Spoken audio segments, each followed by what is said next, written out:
How fun is this? I literally had to dust off this suit today. I haven't worn it in quite a long time.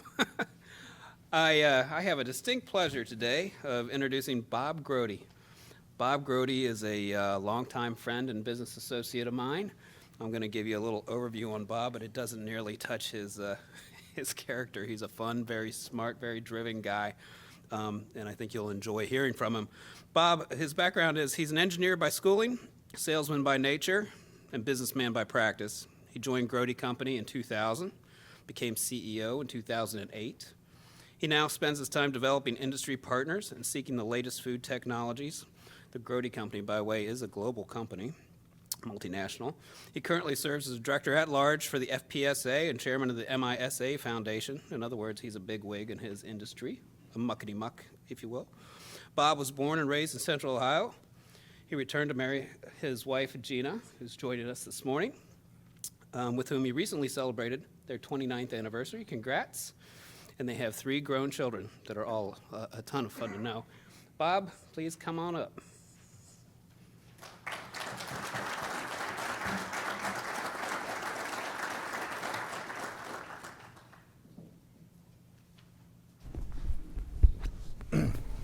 Thank you, Kurt.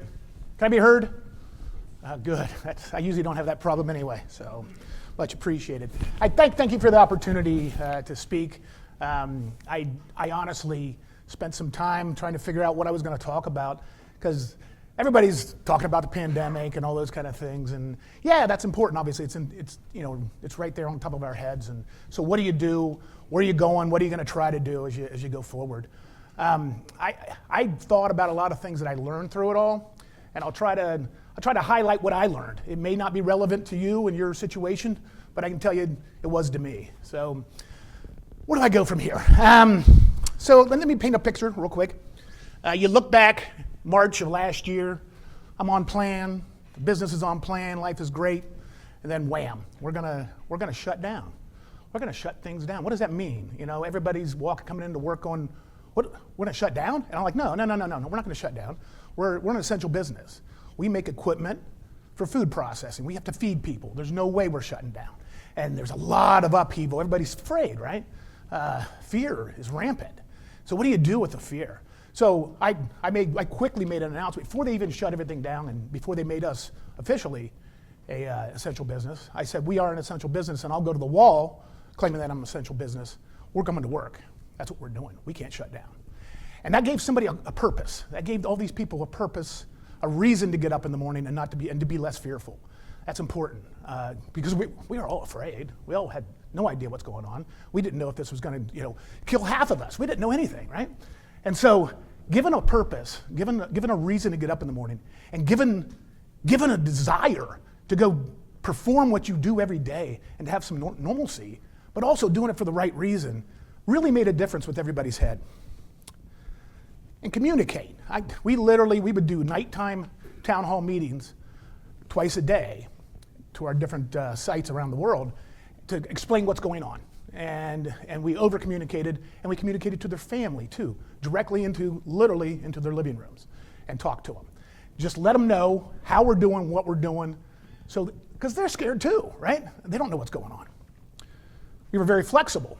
We decided early on that, hey, the family's the important thing. We got to make sure they can take care of their family. And we told everybody, we'll worry about, everything else will work out in the wash. Right now, do what you got to do. And so we allowed people that are trying to figure out how to take care of their kids and find daycare and things of this nature.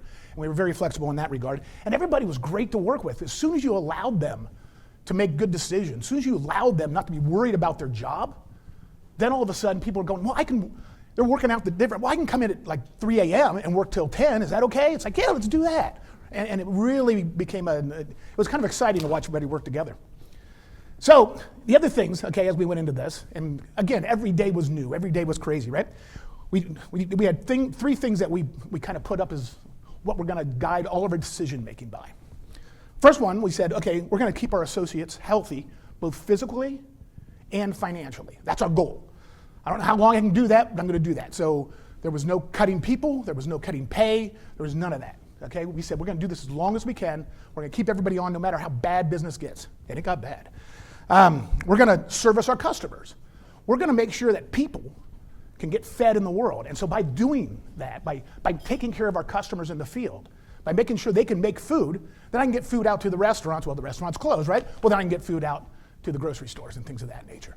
So those were 2 pillars. And the third pillar, which is obviously important, is keeping the company financially stable. So like 1 and 3 that I just mentioned, they're kind of working, they're kind of working in loggerheads, right? And so we were working saying, okay, how long can I do this? And so we really reached out and said, hey, we got to collect as much cash as we can. I need cash. Give me a runway. Give me a runway.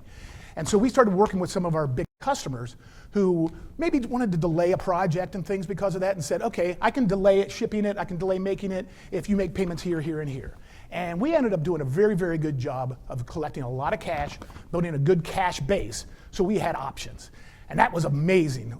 If you have cash and you're sitting on some cash, you can do some real different things. You don't have to just knee-jerk and say, well, I can't do it, I'm cutting a third of the workforce or something like that. So it's really amazing on that. So as we went through that, okay, we were going through it in March, we actually had a really good March, and I know it sounds weird. And so we're going, okay, maybe this doesn't affect us.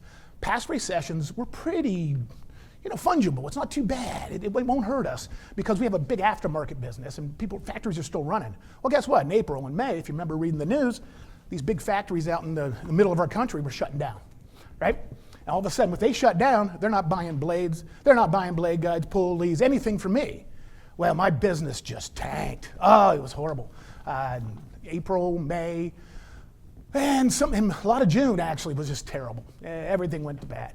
Pizza, though, frozen pizza, was going off the top of the roof. So our pizza-related equipment, booming. French fry business, down in the dumps. Okay, that was horrible, right?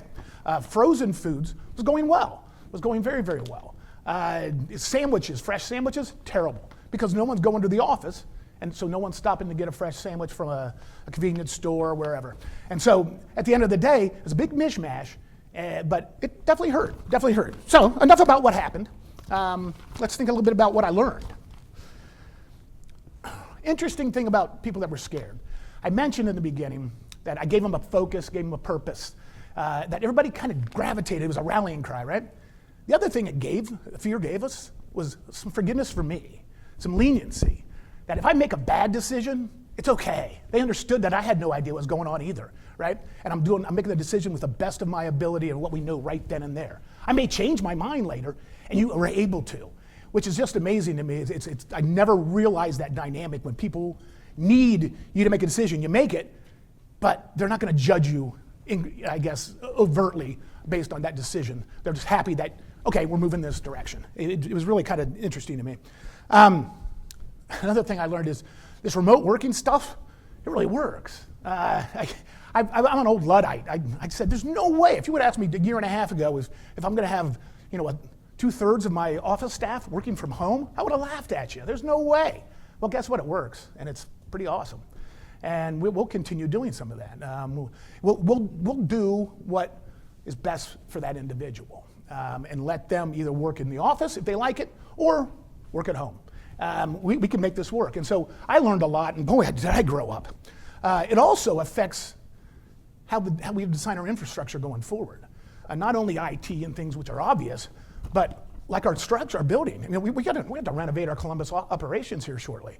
Well, it's going to look totally different than a year ago would have, because I don't need as many offices. I don't need as many things like that. And boy, that's good for me. It's going to cost me less. So that's a positive. I also found, and this isn't everybody's business, obviously, efficient and very, very effective demonstrations.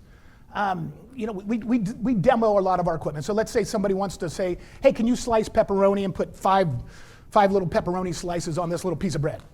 We'll demonstrate that for it. And for the last 50 years, we've had customers come in and watch us do it and say, ooh, I like that, bless it, and then buy it, right? Well, they couldn't come in anymore, right? And so we put up cameras all around our demo room and all this stuff. And now we're doing it faster. I can get it scheduled quicker because they don't need to fly in. And I just shortened our sales cycle tremendously. That's fantastic. I maybe took a month out of the sales cycle. So that's another positive from this that we're going to continue for now on. They can always come in if they want to. I always love to have people in. But at the end of the day, if they don't have the time, I want to move this project forward, I can do it for them faster. Another thing I found is a lot of people, at least where I work, took advantage of the free time. And I say free time, I mean, it's not really free time, but the flexible time, I should say. I know people that lost weight. I knew people that gained weight too. I knew people that, that picked up a new hobby. A lot of people fixed things in their house or had a project, right? I mean, yeah, we did, or 2 or 3, I don't know, honey. Yeah, probably. But it was interesting. People took it as an opportunity to grow, I think, and that's a positive coming out of here. So hopefully, a lot of you are better coming out of this than we were going in.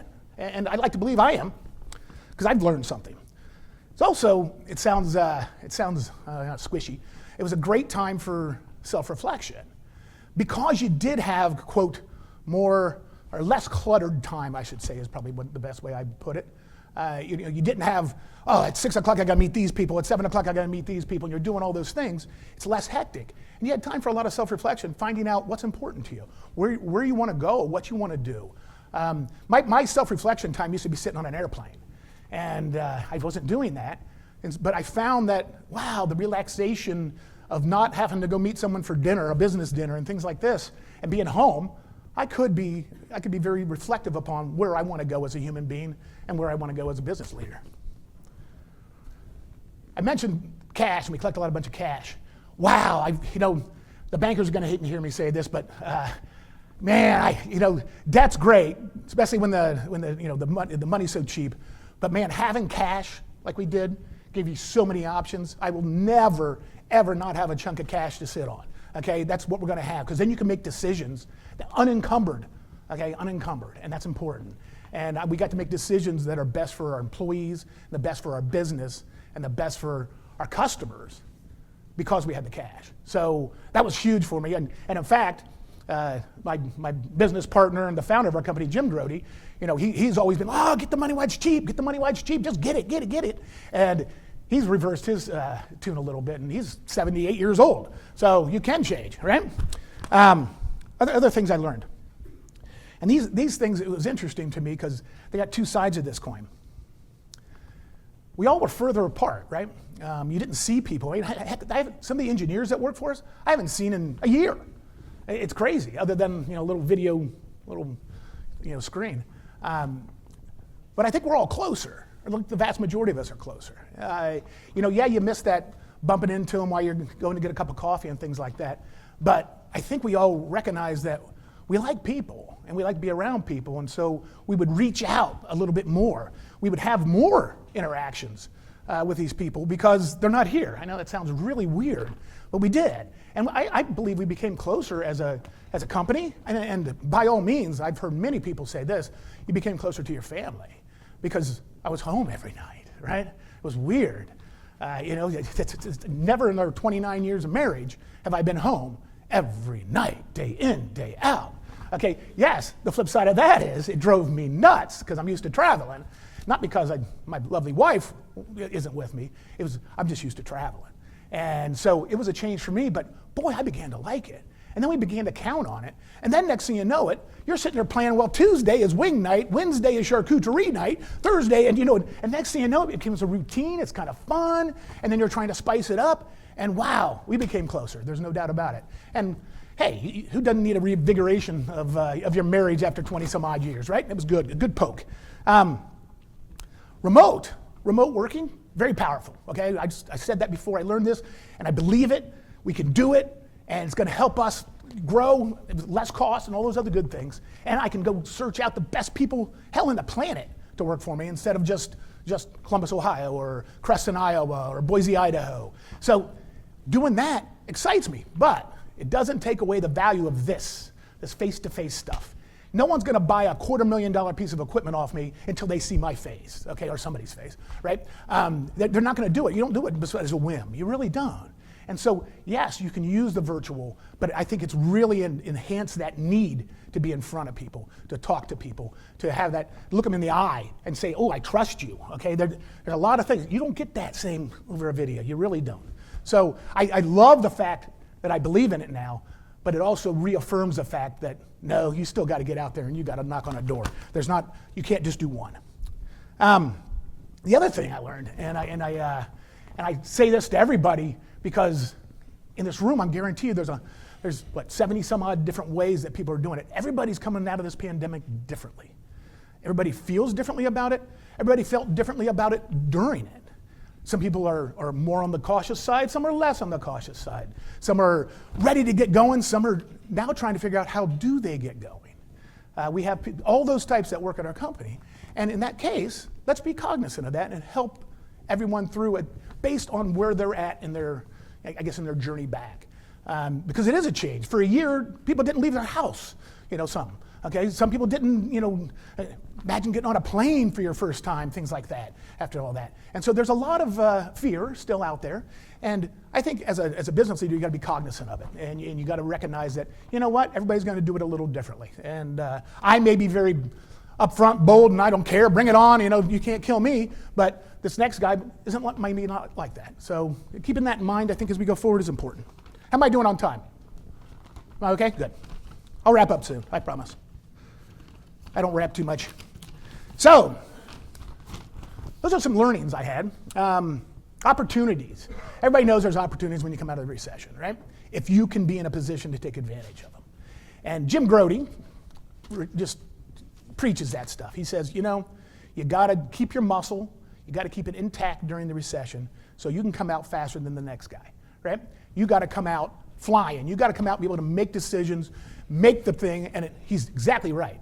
Okay, we were down in the dumps, okay, in June, July, August, started getting a little bit of orders in September, and then October, Katie barred the door. The stuff was coming. Okay, we're getting orders as fast as we can shovel it out the door. And, these things take 60 to 90 days to build, that kind of thing. And we're hiring, we're still hiring, okay? We're as busy as we've ever been. But we were able to respond and get some of these pieces of business that maybe we would not have gotten because we had our muscle intact.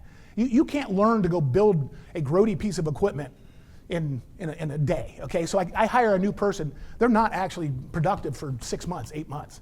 And so keeping the muscle was so important as we came out. And so the opportunities are out there. And hey, we're in food automation, right? Wow, what an opportunity there. Food production has been inherently human driven, very little automation, just for eons and eons. It's backwards. It's one of the last factories that need to be automated. And we've been banging the drum for years now about robotic assisted equipment and putting robots in to do some of the work that the humans are doing. Automation with food is difficult because food is not square, is not round, is not consistent in shape. Nature doesn't provide it that way, right?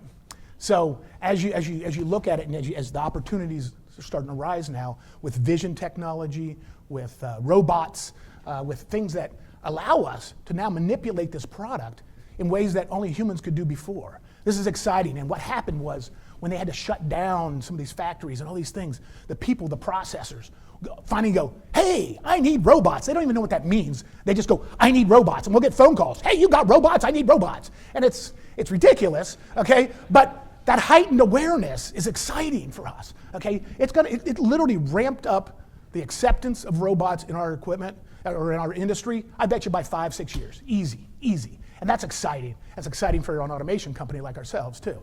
And so that's our opportunity, our particular opportunity. AI, it's now being accepted as a way to work, a way to help people with their service. So I don't have to fly a service guy out there. Internet of Things, all that. That's all it all got ramped up by years now. And we're all in the midst of it. We are, and I'm excited about where that's going. Another thing, obviously, that comes out of recessions is opportunity for acquisition. There's some companies that are not going to recover very well from this, or you're a business owner and you said, this is my last recession, I'm tired of this, I never want to do it again. And you just want to sell. And I get that too, okay? I mean, someday I may say that, I don't know. But there's opportunity out there. And so if you do have the cash, and if you do have the relationships and the strong balance sheet and the relationships with the banks, you can take advantage of some really good opportunities in that regard and grow your business and become stronger.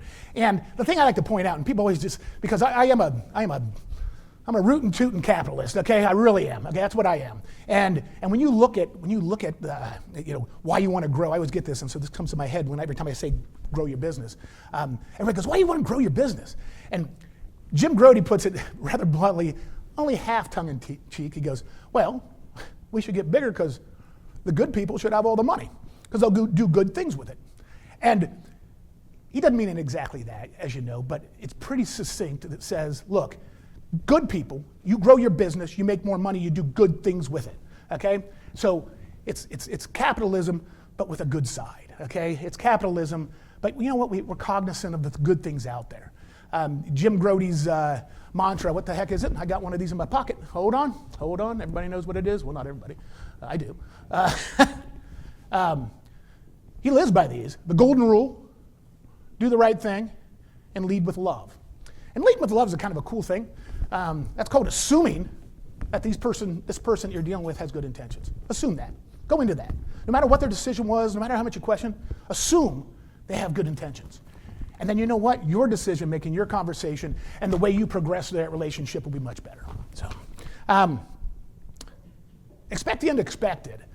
As I'm coming out of this, I'm sitting there thinking about the recessions. And when I was in the middle of March, I'm thinking, a recession, been through it. How bad could it be? Hell, 08, 09 was bad, right? Oh, it was horrible. It's a little different this time. Our aftermarket business, which is where really all of our profit comes from, went down the tubes. It's never done that in 50 years of the company. And so expect the unexpected. Who knows what the next recession looks like, right? Who knows? And I'm not going to claim I'm not going to go into that one saying, I know how to do this. I've been through them all, right? No. This one blew my mind. But the difference between 08 and this one is the technology. That's the difference as we come out of here. We can come out of here so much faster. We can do so much more. And we can become such better companies because the technology's there. The technology is 14 years further along, which is centuries in technology world. And that's exciting, okay? That is exciting. We're incorporating technology in everything we do, how we do business, all of our equipment, and that's exciting. And so that's the difference, okay? That's the way you double your size. That's the way you grow. That's the way it happens, is incorporating that technology in there. And then sooner or later, all that stuff is going to be status quo. And then what's the next big thing? I don't know. But right now, I think the opportunity is there. I believe it's so exciting coming out of this recession versus the last one. I'm beside myself, obviously. Sorry, I'm sweaty. The other thing, have passion, for what you're doing. If this recession didn't get you to understand that you better have passion for your business, and you didn't go find what that passion is or create that passion within the business or whatever it is, then wow, what's going to make you have that passion? Okay, because that's the only thing that could have got you through this recession is passion, right? And so have passion for it. It's well worth it. And it doesn't matter what the job is. It doesn't matter what industry it is. You can find a reason, a good reason, a passionate reason, something to rally around, something exciting. Okay, ours is to feed a growing world. Okay, that's what ours is. We're a little chunk of a big industry that feeds the world. How exciting is that? I mean, that's a big call to duty, isn't it? Wow, I got to feed the world. Okay, well then what do I do? And that gets you up in the morning. So find the passion in it, create the passion, and other people within your company and around your circle will feel the passion and they'll become passionate as well. So that's important. A couple more comments here and I'll finish. Coming out of the recession, I don't believe it's the government that gets us out of the recession. I don't believe it's any one individual that gets us out of the recession. I believe it is the people that gets us out of the recession. The American economy, the American people are resilient, okay? We're crazy, we're entrepreneurial by heart, and we just go do it. And so as we come out, help and encourage other people to come out, no matter what their industry is, no matter if you're a competitor or not. You want everybody standing up and going, okay? Capitalism works if you let it. Okay, it works. And we're the capitalists, okay? We're the people. Capitalism is the people. Where they have the means, they have the access to the capital to make all this happen. They're the ones, okay? I'm not saying that, I'm not even judging how the things, of the PPP loans and things like that, okay? Those are all out there and people took advantage of them, they should, okay? But at the end of the day, what's going to get us out of this is the growth of our individual businesses and the growth of our overall economy from a capitalist standpoint. So With that, I say, go be a capitalist, okay? Love it, and thank you for the time. Appreciate it.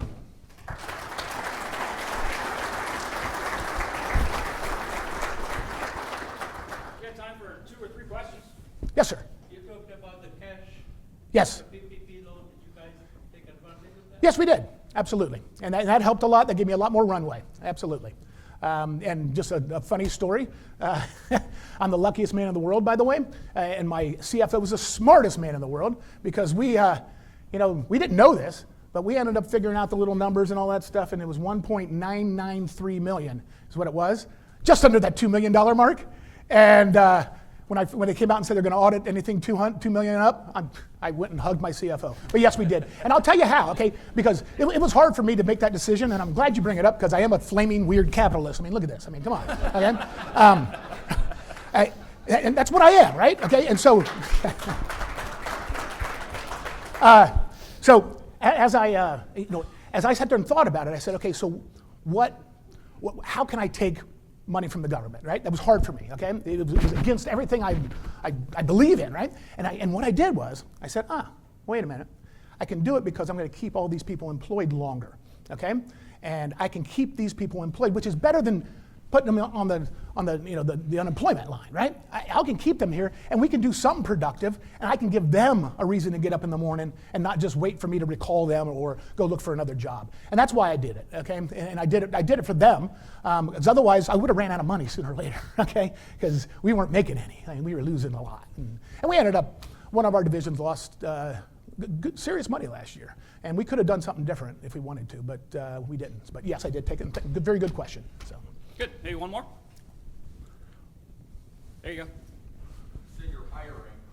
Yes. A lot of businesses have need of employees, but are having a hard time filling those. Have you had a hard time filling positions, and have you had to be creative to get people in? Absolutely impossible to fill positions right now. And ours is maybe a little different than some others.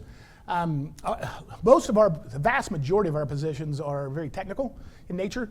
We're constantly hiring, even before the recession and everything, hiring machinists and welders and fabricators. Those are all things you just don't grab anybody off the street and teach them in a day or two. And assemblers and things of that nature. So ours is a little different. Yeah, it's horrible right now. It's absolutely horrible. We probably have 4 or 5 positions here in Columbus alone that we're trying to fill. We got a few out in Iowa. We got a couple over in England, and we got a couple in Boise we're trying to fill right now. And it's horrible. How we're trying to get around it, we're definitely do some more training. We're willing to train if somebody's willing to come on board and learn it. But boy, I don't have the answer. I've been talking with various political people and things of that nature locally for the last 10 years on that, and trying to get the high schools to produce a little bit more, some of the career centers and things of that nature. We really lost that as a country, or at least in Ohio we have, I know, and it's sad because you can make a really good living if you're a good food quality stainless steel welder here in Central Ohio. You can write a ticket, okay? That's all I can say. You can write a ticket. It's crazy. So, yeah, I'm having problems too, and I'm sure you are as well. Right, so, sorry. Good. No answers. Last one. Any creative supply chain solutions? I'm sure you're running into supply chain issues like everyone else. Any stories for us? Well, I will say this. Our biggest supply chain problems have been with our purchased electronics and things of that nature, and that's because of the chip shortage. So I don't know what to do about that. We're struggling with that. And then we're having more problems, to be honest with you, of getting our equipment delivered.